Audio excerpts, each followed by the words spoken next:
자, 공직자윤리법에 원래는 있는 건데, 자, 이해충돌 방지법 있었던 건데, 이해충돌 방지법.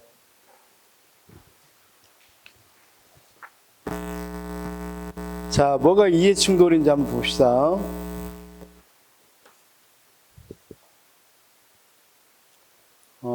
이해충돌 방지법을 보면, 어디에 있었던 거예요? 공직자윤리법. 거기 제가 나눠드린 거 법령 해설 5페이지 홈페이지로 되어 있는 거 5페이지입니다. 자, 5페이지 보니까 비밀충돌 방지법은 공직자의 직무 수행을 위해 수행과 건전한 사적 이익 추구를 공직자의 직무 수행과 관련한 사적 이익 추구를 금지함으로써 공직자의 직무 수행 중 발생할 수 있는 이해 충돌을 방지하며 직무 수행을 보장하고 공공기관에 대한 국민의 신뢰를 확보하기 위한 법이다. 그래서 언제부터 시행한다? 2022년 작년 5월 19일부터 시행됐다는 거죠. 거기 보겠습니다. 적용 대상 보니까 국회, 법원, 중앙행정기관, 지자체, 공직유관단체, 공공기관 교육청, 그다음 국공립학교 등 모든 공공기관 이렇게 돼 있죠. 그렇죠? 그다음 공무원, 공직유관단체, 공공기관 임직원, 국공립학교 교장, 그다음 교직원 등 공직자, 사립학교 교직원이나 언론인은 제외된다.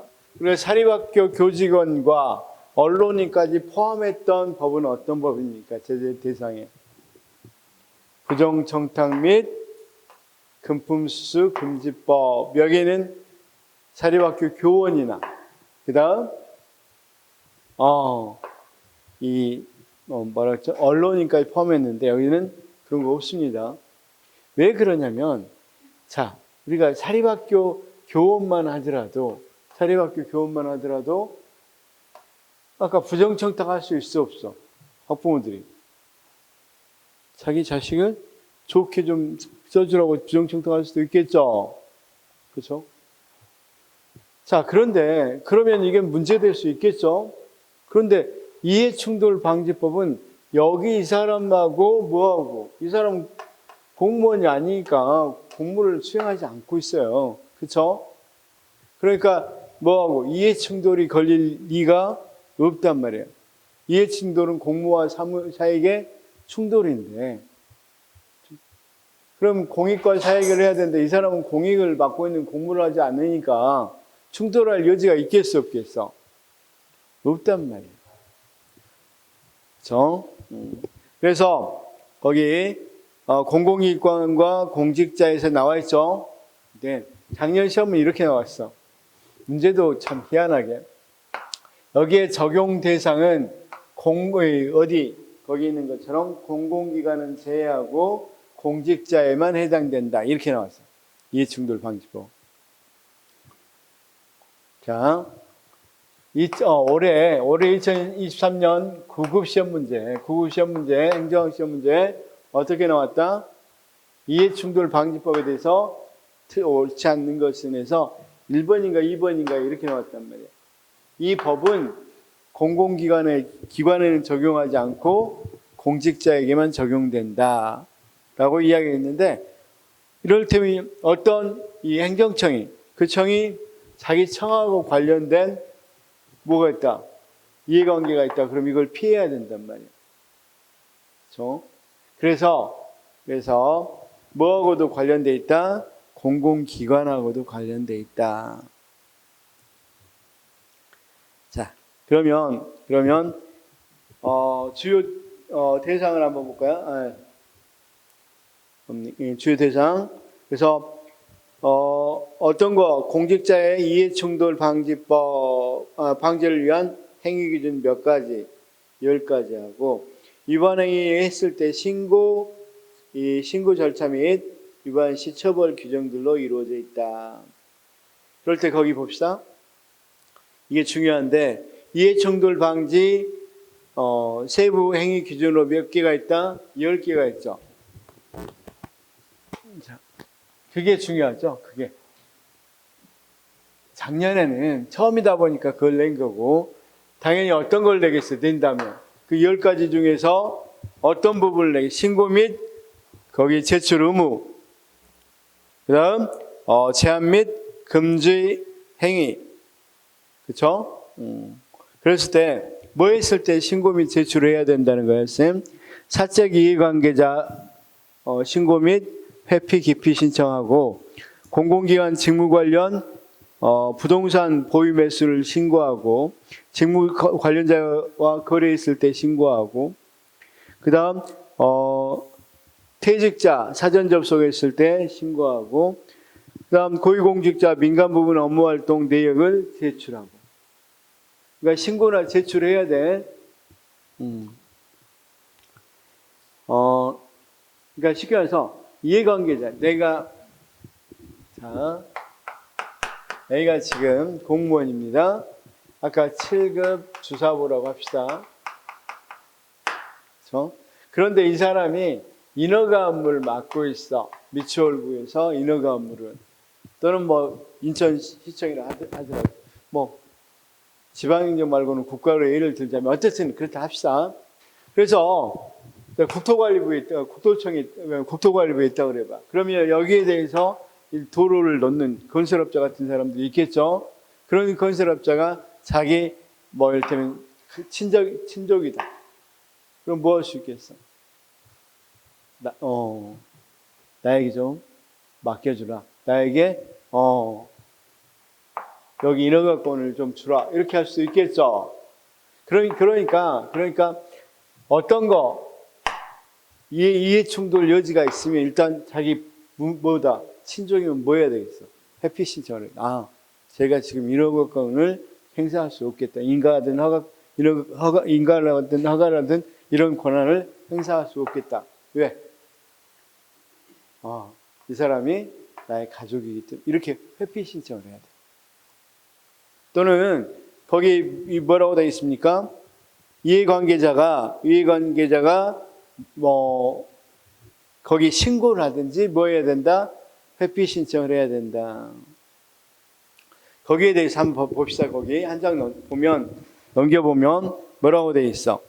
신고 뭡니까? 신고 의무자는 공직자고 신고 의무 발생은 직무 관련자가 사적 이해관계자 등 사적 이해관계임을 알게 된 경우. 그러니까 사적 이해관계자는 친족 아니더라도 뭣도 있겠어? 자기의 동창이었다. 근데 동창은 모르고 있었어. 얘가 이름만 봐서는 잘 모르죠. 하도 이름이 겹치니까. 그런데 찾아왔어. 그래서 봤어. 그러면 바로 뭐 해야 돼? 신고해야 된단 말이야. 그렇죠? 그 다음 신고 방법은 난날로부터 며칠 이내 14일 이내에 이해충돌 방지 담당관에게 신고 및 회피를 신청한다. 그렇지 않으면 벌 받는다. 이렇게 돼 있죠. 위반 시 징계 및 2천만 원 이하의 과태료가 부과될 수 있다고 그랬죠. 그다음 위법한 직무로 공직자 또는 제3자가 재산자 이익을 받으면 환수해버립니다. 그렇죠? 그래서 이미 해버렸어. 그래서 이 사람이 이미 동창이 어느 정도 이득이 있어. 그럼 회수합니다, 이거. 그 다음, 공공기관 직무 관련 부동산 매수를 신고해야 돼. 그래서 신고 의무자는 부동산 개발 업무를 하는 공공기관의 공직자. 그래서 부동산 개발을 수행하지 않는 공직자에게도 신고 의무가 발생한다. 지난번에 우리 조금 분노했던 게 어땠어? 토지개발공사 같은 데가 뭐지? 주택, 요즘은 뭐라 그래? 갑자기 생각이 안 나. 주택공사하고 토지개발공사 묶어서 뭐라 그러지? LH. 그렇죠? 거기서 어떻게 했어?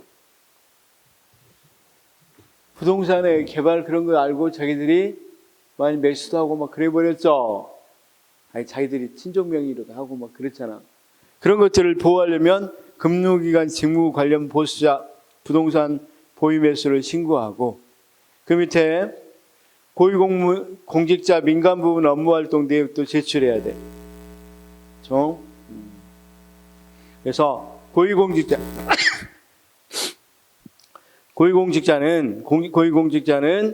어떤 것에 채무 의무가 발생했을 때, 제출 의무가 발생하는 기는 임용시 개시한 3년 이내 민간 부분에서 업무 활동을 한 경우를 제시해야 돼. 그러니까 여기 봐.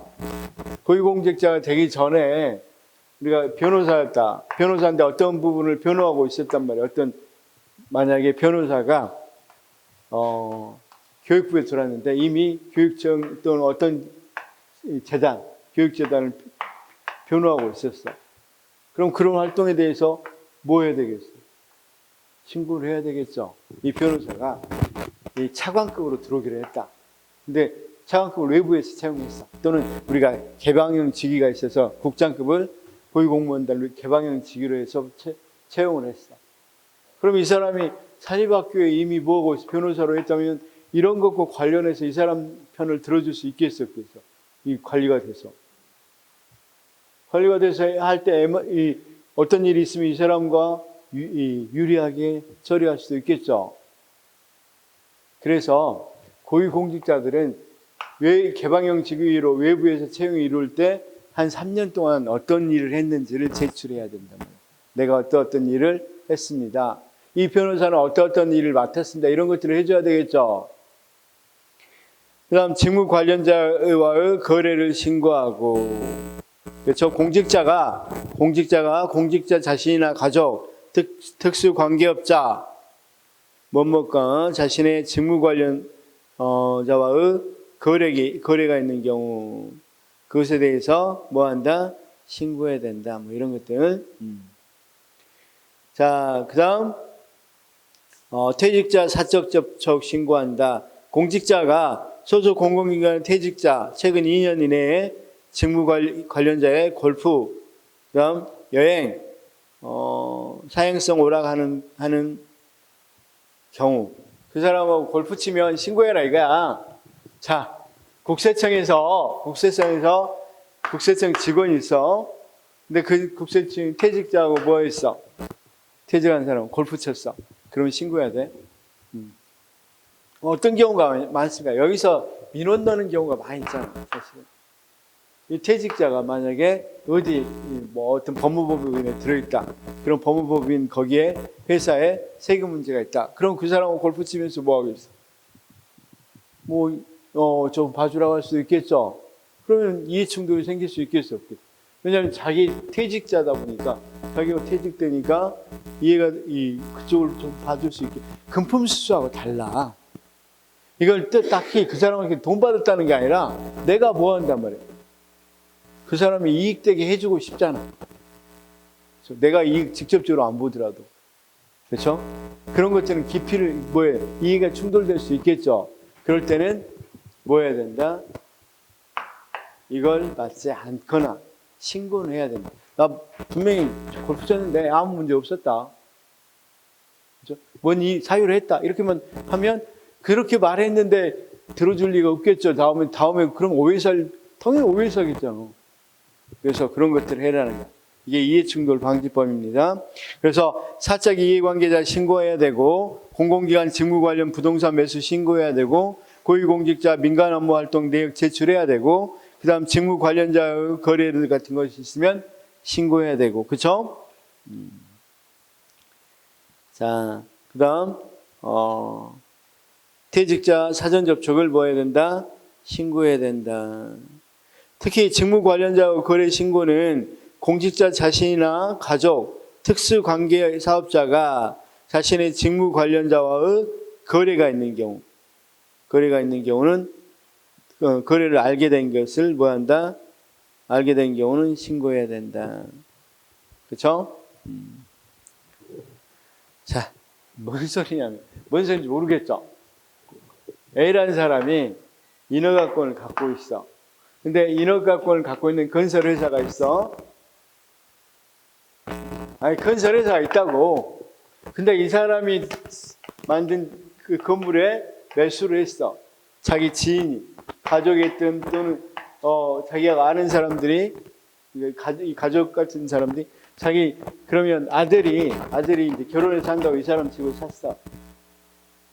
그러면 여기 허가권을 갖고 있는 거잖아.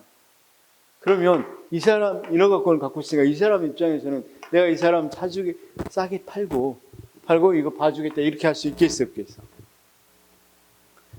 이렇게 할 수 있겠잖아. 이렇게 할 때는 뭐 해야 된다? 여기같이 신고를 해야 된다. 그러니까 우리가 이 직무 관련자와 거래 신고는 뭔 말인지 알겠죠? 자, 여기 주어는 항상 공무원이야. 공무원이 직무 관련자, 내가 인허가를 줘야 되는 사람과 거래를 할 때 특히 이 사람이 어떤 걸 자기 아들이 산지 모르면 어쩔 수 없겠지만, 모를 리는 없겠지만 지인이 아들만은 아니니까 아는 사람이 이걸 샀어. 그럼 뭐 해야겠어? 처음에는 모르고 있다가 알게 되면 무조건 뭐 해야 된다? 신고를 해야 된다. 그렇죠? 그래서 이번에 대장동 사건 같은 것도 있잖아. 그분이 물론 박영수 특검이 뭡니까? 거기 같이 직무 관련자는 아니지만 만약에 직무 관련자가 있다고 해봐. 박영수 검사가 자기 딸이 거기 들어가서 많은 보수를 받았죠. 또는 뭐 이를테면 뭔 건물을 샀다고 해봅시다. 그러면 거기 아파트 샀구나 딸이. 그쵸? 대장동 그 대형 개발업자들한테 아파트 샀잖아. 관심 없어? 그래요, 그냥 관심 없는 걸로. 그런 것들도 신고해라. 그쵸? 그러면 우리가 사적 이해관계자는 신고해야 됩니다. 그러면 공무원을 여기다 놔두고 공무원이 신고해야 되는 경우는 어떤 경우야? 사적 이해관계자하고 거래해. 그래서 누가 왔다. 뭐 삼촌이 왔다. 삼촌이 인허가 받으러 왔다. 그러면 회피하거나 신고해야 된다. 이해관계자로서. 두 번째 어떤 거? 공무원하고 직무 관련자하고 이해관계인이 거래를 했다. 이해관계인이 자기하고 직접 할 때도 신고 회피해야 되고, 자기하고 거래 관계자하고 직무 관련자하고 거래할 때도 신고해야 되고, 그렇죠? 그다음 자신 직업의 직무를 하고 있는데 퇴직자, 자기에서 뭐에서 소속 소속 공기관의 퇴직자하고도 사적으로 만나게 되면 신고해야 된다. 그렇죠? 최근 몇 년 이내에 퇴직자를 말해. 2년 이내. 그렇죠? 그 다음 또 하나는 어떤 거? 이 공공기관 직무 관련 부동산이 얼마나 있는지 매수 신고를 해라. 그렇죠? 그 다음 이제 모든 공무원이 아니라 고위공무원은 내가 민간 부분에서 업무할 때 어떤 업무를 했는지, 그러니까 이 부분은 개방형 직위야. 개방형 직위는 선생님도 알다시피 고위공무원에서 주로 뽑죠. 이 사람은 그러니까 민간 할 때 뭘 했는지를 뭐 해야 된다. 그러니까 우리가 알다시피 뭐 방통위 무슨 이 많이 있잖아. 위원회 같은데. 그런데 공무원으로 들어오면 내가 그 전에 뭐 했는지를 제출해야 돼. 그렇죠? 선생님 봐봐. 내가 이 종편에 있어서 JTBC 같은 뭐 이런 이 MBN 같은 종편에 있었단 말이야. 그래서 방통위 위원은 들어오면 이 위원은 어차피 뭐 하니까 그런 지금 정무직이니까 그냥 임명할 수 있죠. 대통령이. 그러면 그 사람들은 분명히 와서 뭐 어떤 걸 옹호하려고 그러겠어. 그 사람들은 만약에 어떤 거 같은 거 종편의 재심사 같은 것도 맡고 있는데 자기가 했던 부분은 좋게 주겠죠. 그러면 안 되기 때문에 그걸 제출해라. 이해됐죠? 끝. 그 다음 밑에 어떤 거? 제한에 있어, 제한. 제한이나 금지가 있는데, 자, 공직자는 자기하고 직무 관련되면 외부 활동해야 돼, 안 해? 상당히 뭐 해야 된다? 제한된다. 그쵸? 그래서, 자, 거기 있죠? 직무 관련 외부 활동은 제한하고 있다. 그래서 질문 관련자에게 사적으로 노무나 또는 거기 조언 또는 잠원 등을 제공하기 위해서는 잠원 등을 제공하고 대가를 받는 행위는 해서는 안 돼. 그쵸? 직무 관련자가. 자, 우리 선생님들 한번 생각해 봅시다. 이런 거야. 이해충돌이 될 수 있는 것은 A라는 사람이 약간의 이제 뭐 교통사고를 일으켰든 뭘 일으켰어. 그러니까 자기 친구가 경찰이야. 경찰한테 뭐 한단 말이야. 야, 이럴 때 어떻게 해주냐? 현지 경찰이 거기에다 대놓고, 야, 그거 할 때 이렇게 몇 시간 있다 가면 되고 뭐하고 조언해보면 되겠어, 안 되겠어? 그리고 돈 받으면 안 되겠죠. 그렇죠? 그런 것들을 이야기합니다. 자, 그 다음 가족 채용을 제한하는 거, 뭐 그건 당연한 거고, 될 수 있으면 가족이 되는 경우는 제한을 해라는 거죠. 이해충돌이 될 수 있으니까. 자, 그다음 수의계약 체결을 할 때 우리가 수의계약은 뭐야? 공개 입찰하고 대비되는 거죠. 수의계약은 그냥 자기 의사대로, 그렇죠? 계약을 하는 거고, 공공경쟁 입찰은 그런 거 없죠. 제일 싸게 어쨌든 입찰한 조건에 맞고 제일 싸게 입찰하면 거기를 채택하는 것을 우리가 거기와 계약을 체결하는 것을 공공 경쟁 계약이라고 그러는데, 여기는 수의계약 같은 경우를 할 때는 될 수 있으면 굉장히 제한적으로만 해라. 그렇죠? 그래서 다음 자와는 수의계약을 할 수 없다. 그렇죠? 그래서 한번 좀 읽어보시기 바라고. 그 다음 공공기관 물품 등의 사적 사용에 대한 수익을 금지한다. 그렇죠? 선생님, 그래서 물품 팔지 말라고. 쓰다가 볼펜 가져와서 팔면 안 돼. 그런 거 하지 말라고. 자, 그래서 이제 공무원들에게 나눠주는 건 의자가 있었는데 의자가 좀 파손돼서 공을 바꿨어. 그러니까 폐품 처리할 때, 물이 나서 집에 가서 할게 하고 집에서 어디에 당근마트에다 올려. 그러면 안 돼. 그 다음 직무상 비밀 등 이용을 이건 당연히 금지하는 거. 그래서 금지할 건 어떤 겁니까? 수익을 금지하고, 그렇죠? 제한할 건 직무 관련 외부 활동과 가족 채용과 수의계약, 이런 것은 제한을 가한다. 이렇게 돼 있죠.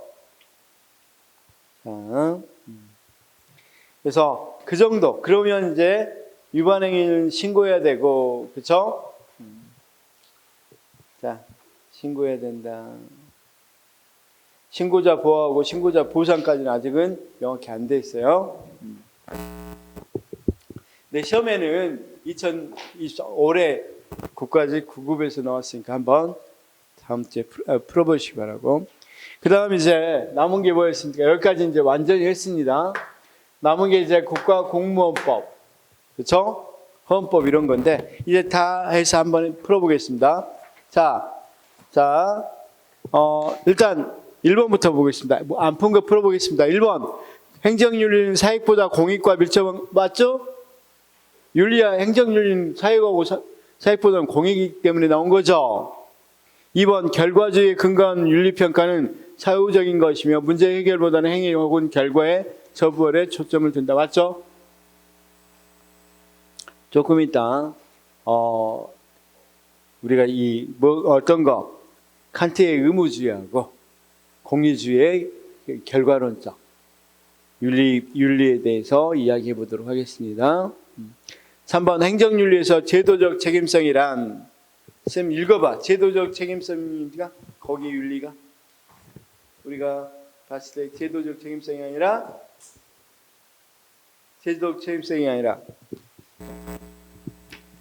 자율적 책임성이죠.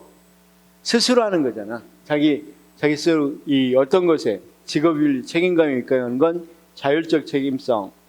제도적 책임성이라는 건 아까 이 ombudsman 제도라든가 이런 제도를 두고 우리나라 같은 국민권익위원회, 부패방지 및 국민권익위 같은 걸 두고 책임성을 부과하는 것을 우리가 제도적 책임성이라고 그래요. 자, 그 다음 5번부터 한번 볼게요. 5번. 공무원 갑은 소속 장관에게 직무상 관계없는 증여를 하였다면 공무원법상 공직윤리에 위배되는 행위입니다. 자, 국가공무원법상 위배되죠. 어떤 의미에 위배돼? 청렴의 의미에 위배되죠. 6번. 공무원 을은 소속 기관장의 허가를 받아 다른 직무를 경험했다면 국가공무원법상 공직윤리에 위배되는 행위이다.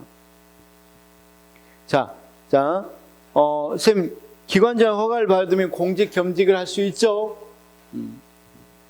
자, 7번. 수사기관의 현행범인 공무원 병을 소속기관은 자기에 미리 통보하지 않고 구속하였다면 국가공무원법상 공직윤리에. 쌤, 현행범이 아니면 기관장이 통보를 미리 해줘야 돼.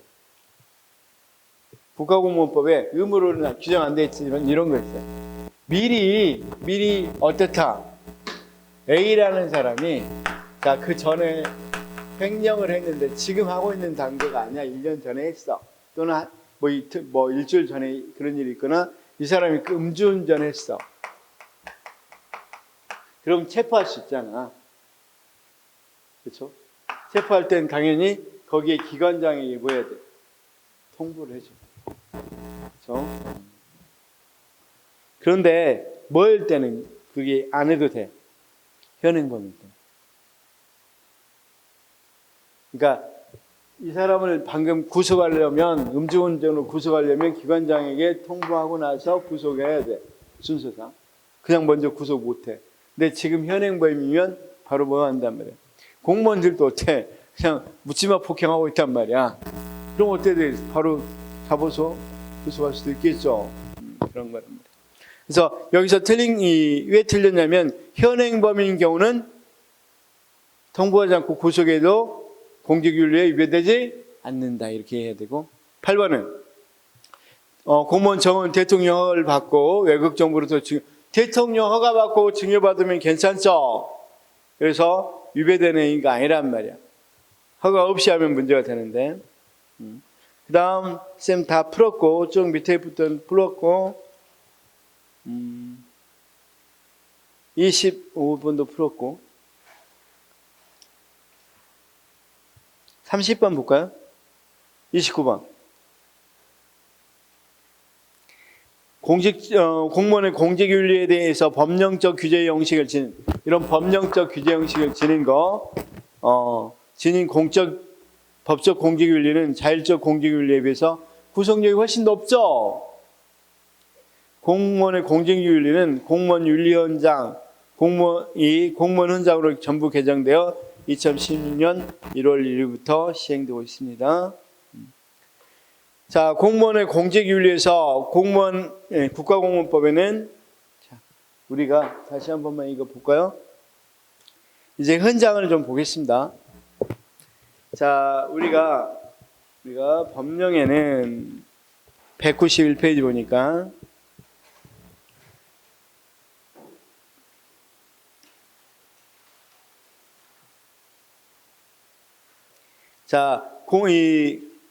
법률은 지금까지 다 봤고 대통령령으로는 뭐가 있습니까? 공무원 행동 강령이 있죠. 그 다음 공무원 헌장이 있죠. 191페이지 이 표로 되어 있는 거. 이 표로 그려진 거 한번 봐봐. 191페이지 밑에 보니까 법률 우리가 다 봤잖아. 거기에다 추가적으로 이해충돌방지법까지 봤죠. 그러면 대통령령, 소위 시행령으로 공무원 행동 강령이 있고 그 다음 뭐가 있다? 대통령 훈령으로 공무원 헌장이 있다는 거죠. 방금 공무원 헌장은 언제 전부 개정됐다고? 2016년 개정돼서 언제 시행되냐면 2016년 1월 1일부터 시행되고 있다. 단 공무원 헌장은 아까 공무원 헌장 하나 하고 배웠죠. 그건 뭐가 없어? 구속력도 없고 구체적이지도 않고, 그쵸? 자, 그 다음 이제 행동 강령은 뭐기 때문에? 일단은 행동 강령은 우리가 시행령이니까 법령이죠.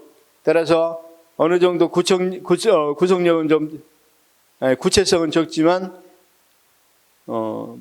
구체적이지만 구속력도 어느 정도 있다고 그랬죠.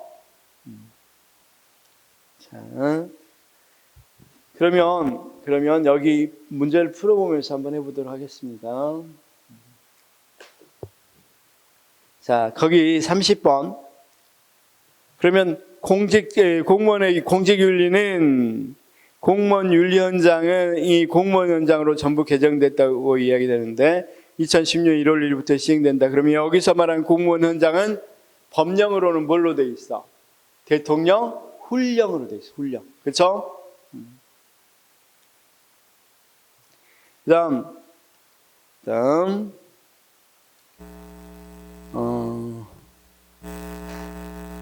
37 공직윤리제의 가치 기준으로 공익의 과정설. 우리 최근에 오신 분들 말고 공익에는 실체설과 과정설이 있다고 그랬죠. 그래서 과정설은 어떤 과정이나 절차를 통해 공익을 달성할 수 있는가에 주목한. 그렇죠? 38번 공직에서 이해충돌의 회피가 중요시되는 이유는 공직자가 국민이 맞죠? 다음 쭉 내려와서 44 공직자 행동 강령은 공무원이 준수해야 할 행동 기준으로 국가 공무원법에 규정되어 있다고 그랬어. 하면 부패 방지 및 국민 권익의 그러니까 부패 방지법에 규정되어 있다고 그랬어. 이 부패 방지법에 행동 강령이 있다고 그랬죠. 그래서 뭐가 틀렸어? 국가 공무원법에 규정되어 있는 게 아니라 부패 방지법에 규정되어 있다.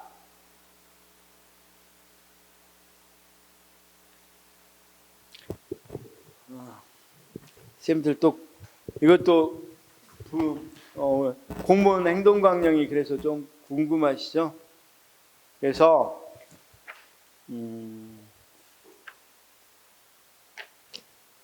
공무원 행동 강령이 어디 나왔을 겁니다. 오늘 홈페이지 해설한 거 9페이지 한번 봅시다. 9페이지.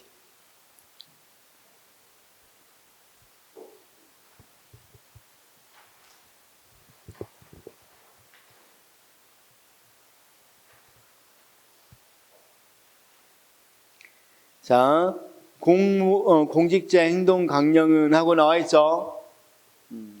이거 권익위 홈페이지에서 그대로 부패 방지니 뭐니 다 가져온 거야. 거기 홈페이지에서. 그래서 거기 뭐가 있었다? 행동 강령 보니까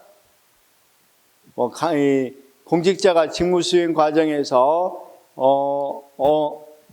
당면하게 되는 갈등 사회에서 추구해야 되는 바람직한 가치 기준과 준수해야 하는 행위 기준을 구체적으로 제시한 규범으로 적용 대상에 따라서 구분된다 이렇게 있고, 강령이란 그다음 공직자 행동 강령이란 이렇게 쭉 돼 있죠.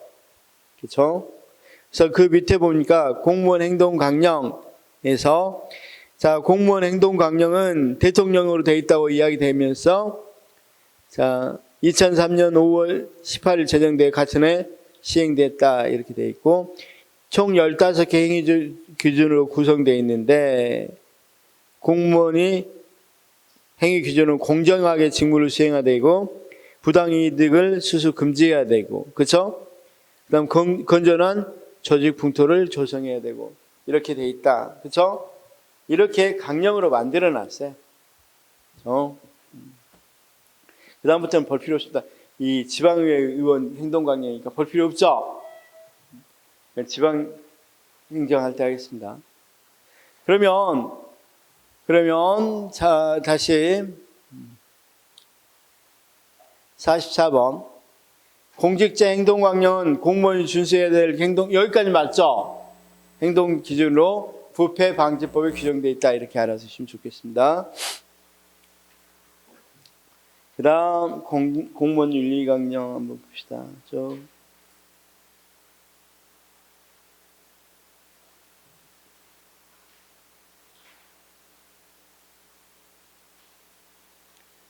자, 72 한번 볼까요? 72. 공무원의 행동규범에서 모든 공무원은 형의선고, 징계 또는 국가공무원법이 정하는 사유에 의하지 아니하고는 그 의사에 반해 휴직, 강임 또는 면직을 당. 이게 이제 신분을 보장해 주는 거야.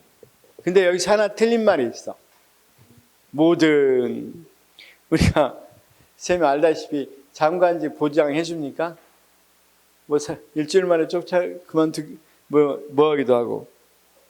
그냥 면직해버리기도 하죠. 직권면직 같은 거. 그래서 보통은 정무직은 이렇게 신분 보장 안 해줍니다. 또는 1급이나 고급 공무원단도 원칙적으로는 신분이 보장되는데 가등급은 안 해줘요. 확실히 이 가등급은 제외된다.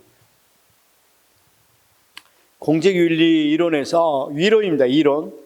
공직자 윤리 기준은 행위에 따라 판단하는 목적론적 접근 방법과 그 행위의 결과에 따라 결과나 성과에 판단하는 의무론적, 목적론적, 공리론적 접근 방법은 뭐냐면요. 우리가 이건 윤리이론이에요. 윤리이론.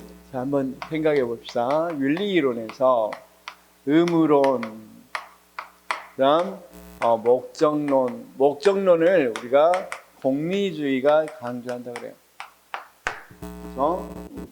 그래서 자, 목적론과 의무론적 접근법이 있다고 그랬죠. 여러분, 의무론 하면 칸트라는 사람이 유명하고, 공리주의 하면 여러분 어떤 사람 알고 있어요? 공리주의, 벤담이나 밀 이런 사람들, 벤담, 밀 이런 사람들.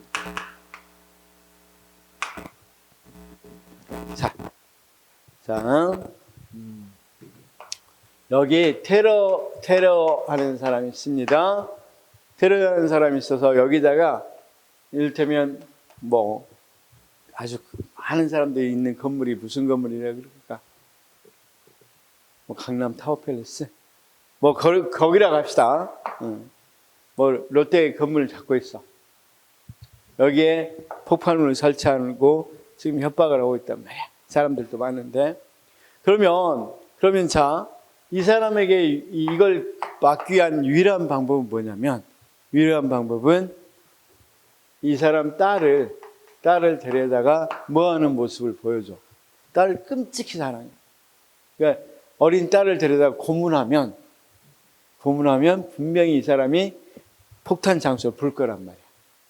자기는 죽을 결심했으니까 이 사람 갖고는 안 될 것 같고 시간이 없어 지금. 딸을 고문해야 됩니까? 안 해야 됩니까? 칸트는 의무로죠. 자, 이게 인간적으로 할 일이냐? 결과를 보던 이걸 하는 행위 자체에 대해서 판단한단 말이에요. 그래서 해서는 안 된다 그래. 결과론자들은 아니 고문 중에 죽었다 합시다. 근데 한 사람 죽은 거야. 여기는 1000명이 지금 갇혀 있어. 그럼 1000명을 구하려면 한 사람은 죽여도 괜찮다고 생각하는 게, 뭐 죽어도 괜찮다는 거 아닌데 고문해도 괜찮다는 게, 이 사람은 좀 아프고 힘들겠죠. 그래서 1000명이 구할 수 있다면 그래서 된다는 게 결과론적, 목적론입니다. 그러니까 무슨 말인지 알겠죠? 항상 우리는 이런 딜레마에 살 수 있어 없어? 1000명은 구해야 되고, 방법은 자기는 절대 고문한다고 그래서 말할 사람 같지는 않고, 그래서 그 딸 끔찍이 사랑하니까 딸을 가지고 어떻게 조치를 취하면 고문하거나 어린 딸을 가지고 고문하거나 그러면 구할 수 있단 말이야. 항상 우리는 이렇게 윤리적 딜레마 상황에 살죠. 그럴 때, 자, 73번 봐봐. 그래서 윤리 기준을, 공직자 윤리 기준을 행위의 이유에 따라 판단. 이유. 이걸 해야 되느냐 말하다. 결과는 생각하지 않아. 그냥. 이걸 해야 돼 말아야 돼. 이걸로 판단하면 의무론. 이게 했을 때 그 결과로. 자, 이걸 했을 때 결과를 한번 봅시다. 딸 한 명 희생될 수 있어요. 근데 1000명이 살 수 있으니까. 그러면 그 결과론적으로 보면 고문하는 게 맞고 아니면 뭐 하는 게 맞아? 안 하는 게 맞는 거죠. 그렇죠? 자, 아니, 너무 심각하게 생각하지 마. 꼭 이건 극단적인 경우인데 이런 것들이 있을 수가 있잖아요. 완전 극단적인 경우를 제가 하더라도. 그다음 74 공직윤리 이론에서 공직자 통제 방식은 입법적, 사법적 통제에 중점을 두는 내적 통제와 직업가침의 윤리 기준에 의한 내적 통제. 그러겠죠. 쌤들이 어떤 공직자로서 어떤 이 비리행위를 하려고 한단 말이야. 그런데 뭡니까? 감사원 같은데 들킬 것 같다. 그래서 안 한다. 그러면 외부 통제죠.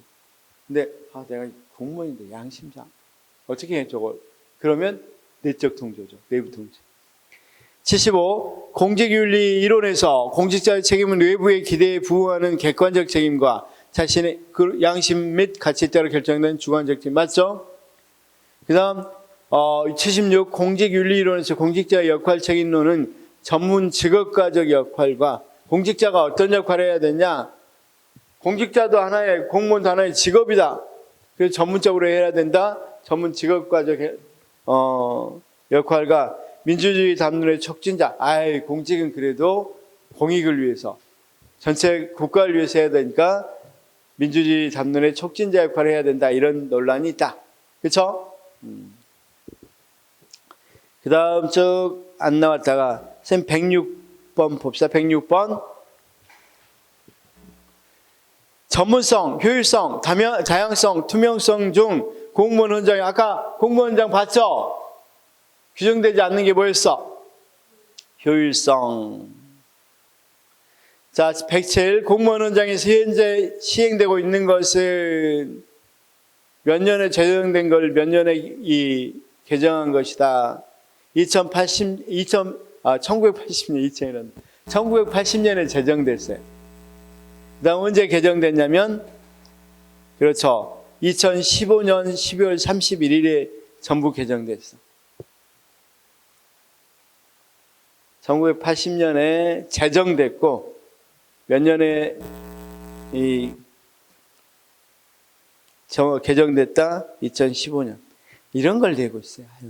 공무원 헌장은 개정 이전과 달리 공무원의 윤리적 덕목과 공직, 옛날에는 윤리적 덕목과 공직 기간을 강조했다면 이게 개정돼서는 뭘 강조하냐면 미래 시대, 앞으로 어떤 미래 시대에 바람직한 공직자상이 있겠죠. 그걸 강조해. 미래 시대를 강조해. 미래 시대. 미래 시대에 바람직한 공직자상을 강조한다. 110번. 109번. 공무원 헌장은 대통령, 자, 아까 행동강령은 대통령령이죠. 근데 공무원 헌장은 뭐라고 그랬어? 대통령의 훈령이라고 그랬죠. 자, 다시 우리가 알다시피, 자, 봐봐. 법률, 명령은 어떤 형태로 되어 있어? 명칭이 대통령은 시행령, 그 다음 장관령이라든가 이런 부령은 시행, 규칙 이렇게 되어 있죠. 여기는 다 뭡니까?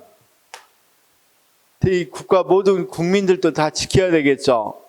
그 다음 조례, 규칙 이런 게 있단 말이야. 그렇죠? 이건 그 지방에 있는 사람들은 또 역시 영향을 주는 거죠. 강제로 영향을 준단 말이에요. 그런데 훈령이라든가 이런 것들은 무엇에 해당된다 그랬어? 그냥 내부 규칙이죠. 내부적으로 따라야 하는 것으로서 이건 국민들을 강제하지는 못하죠. 그래서 대통령으로 그러니까 백호에서 공무원장은 대통령 훈령으로 제정되었으므로 위반한 공무원은 법적인 제재를 받지는 않는다. 이렇게 해야 되겠죠.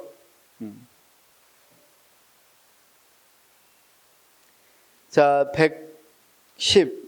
공무원 훈장은 창의성, 전문성 이외에 다양성도 맞죠? 아까 봤을 때 다양성이 있었어 없어서? 아까 다양성도 있었죠. 그런 의미에서 그냥 한번 봐봅시다. 같이 보면서 공무원 훈장 우리 요약집에 194.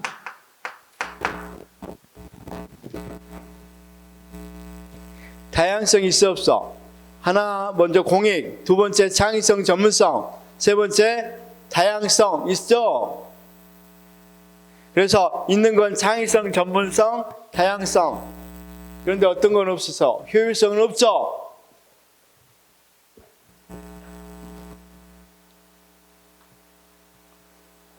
자, 굉장히 복잡한 부분을 다 했습니다. 다 했어. 그래서 지금 최근에 시험에 많이 나온 건 이 부분이야, 이 부분. 이해충돌 방지법이 이제 만들어졌으니까 나올 거고, 이 부분. 이런 부분은 윤리에서 이미 조금 나왔는데, 실질적으로 확보를 못했으니까 이런 부분이 새롭게 계속, 이 부분 최근에 나온 것들이잖아, 그리고. 그렇죠? 그래서 이 부분에서 주로 시험이 나오고, 이 부분 또 개정도 잘 돼요. 그래서, 자, 이 하나, 둘, 셋, 네 개 법은 잘 알아두십시다. 그렇죠? 이제 다 끝났고 공직자 권리와 의무 이 부분에서 자, 시험에는 징계 부분이 주로 나옵니다. 징계. 공직자의 권리와 의무입니다.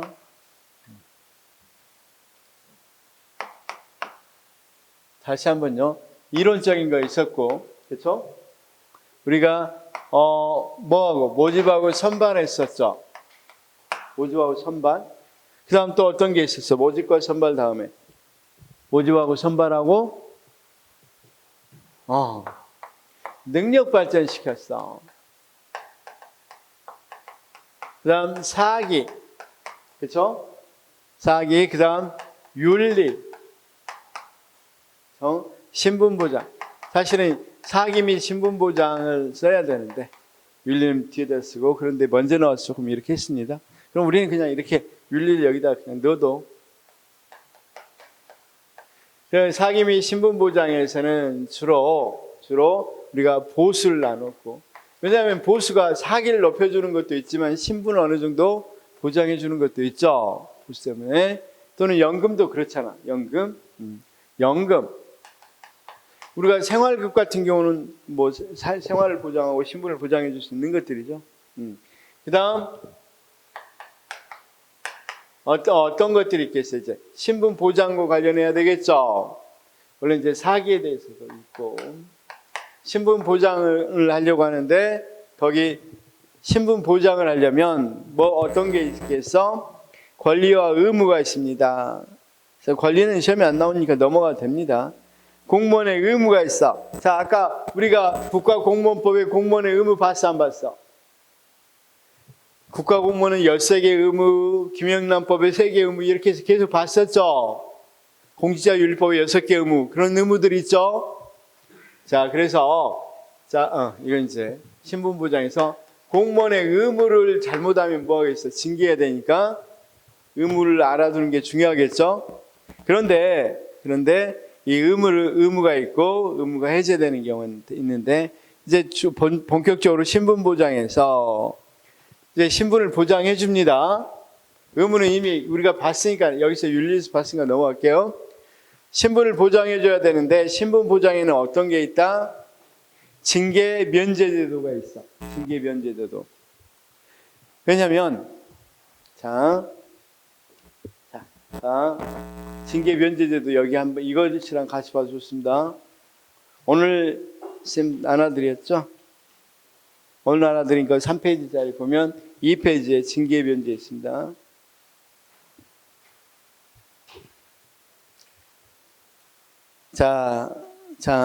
왜 이걸 도입했다고 그랬어? 적극 행정을 하기 위해서. 적극 행정을 이 징계가, 쌤, 징계받으려고 공무원이 어떤 행동을 할 수가 없잖아. 아무리 뭐 하더라도. A라는 행동이 더 나은 것 같아. 근데 이 행동 잘못했다면 징계받을 것 같아. 그럼 차라리 안 하려고 하겠죠. 그럴 때 내가 면제해 줄게. 이거 적극적으로 해. 이렇게 할 수도 있겠죠. 그런 것들을 적극 행정을 위해서 하는 것이 바로 이 징계 면제제도야. 거기 유형이 있고 신청 및 처리 절차가 있는데 이런 건 시험에 잘 안 나오니까 361페이지 한번 적극 행정 예시 한번 볼까요? 공무원 A가 순찰 차량 신호 위반 차량을 추격 중 신호를 위반하여서 교차로에 진입하였고 이 과정에서 교통사고를 야기해서 피해 차량 운전자에게 상해를 입혔다. 추격 중 상해를 입힌 거죠, 지금. 그렇죠? 그러니까 우리 순찰차가 추격하고 있다면 추격. 그래서 신호 위반 차량 그런데 입혀서 교통사고 처리 특례법 위반으로 기소유예 처분을 받게 됐다. 그러나 이 사람은 범인 잡으러 간 거잖아. 신호 위반했으니까. 그렇죠?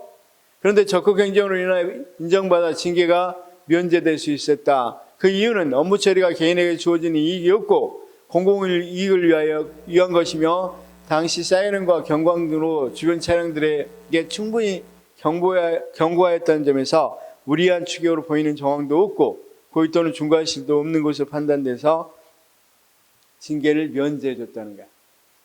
이런 식으로 우리가 이건 어디 부분에서 나온 거야? 쉽게 이 법원의 판단에서 이렇게 적극적 행정 또는 징계 면제를 한 부분이 있다는 거죠. 그렇죠? 그런데 이제 실질적으로 이제 이런 것들이 있으니까 어디에서 유형으로 이렇게 만들었단 말이에요.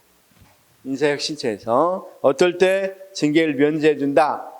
그래서 거기 체계도 있습니다. 체계는 큰 글씨로 되어 있으니까 요건을 충족한 경우 징계가 면제된다고 그랬죠. 361페이지. 공공이익 증진을 위한 것, 업무 처리가 적극적인 것, 고의 또는 중과실이 없는 것, 세 가지 기준이라고 그랬죠. 그런데 이제 이건 무엇에 거기 이제 판결에 따라서 이 간추린 세 가지 이유고 일반적으로 인사혁신처에는 이럴 때 해준다. 자, 인사혁신처 거 봐봐. 홈페이지 보면 유형이 나와 있죠. 이럴 때 면제해 준다. 그렇죠? 자, 우리 책에 있는 것은 여기 법적인 판결에 의해서 나온 요건들이고 여기는 실제로 인사혁신처에 있는 거야. 시험에는 실제로 있는 인사혁신처에 있는 것들이 주로 나올 거야 아마 유형으로. 근데 이 징계 면제도 나오기 그거 한 번만 읽어봐 주십시오. 곧바로 나오기는 힘드니까. 이제 소청 및 고충 처리와 징계 제도에 대해서 한번 이야기해 보겠습니다. 자, 이제 자, 여러 가지가 있다고 그랬죠. 그런데 이제 신분 보장에 있어서 어떤 부분에 대해서 이야기해 본다? 징계 부분에 대해서 이야기해 본단 말이에요. 그런데 쌤 문제가 있겠죠. 공무원들이 겪는 고충이 있단 말이야. 그렇죠?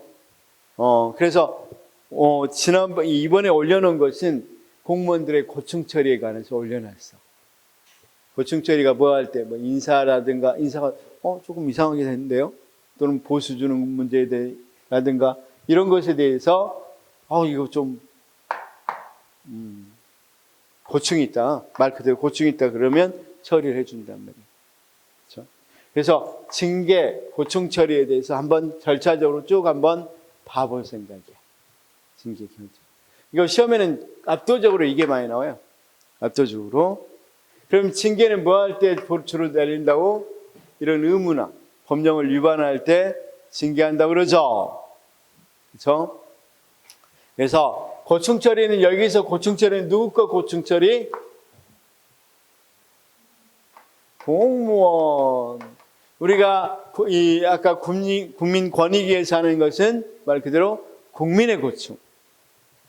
이게 헷갈리면 안 돼요.